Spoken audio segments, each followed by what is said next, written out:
కొడుకు కన్నా కూతురే మేలు కావచ్చు. బుద్ధుడు శ్రావస్తిలో ఉండగా కోశలరాజు ప్రసేనజిత్తు మహానుభావుని దగ్గరికి వచ్చాడు. రాజు బుద్ధునితో సంభాషణ సాగిస్తుండగా రాజభవనం నుండి ఒక దూత వచ్చి మహారాణి మల్లిక ఆడశిశువును ప్రసవించిందన్న వార్త రాజు చెవిన వేశాడు.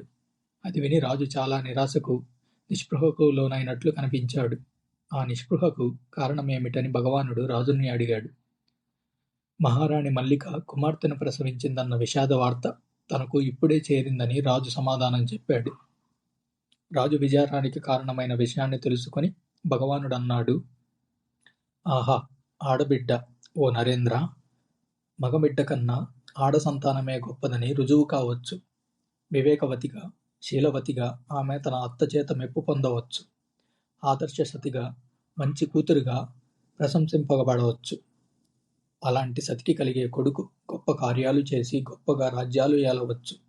తన దేశానికి మార్గదర్శి కావచ్చు.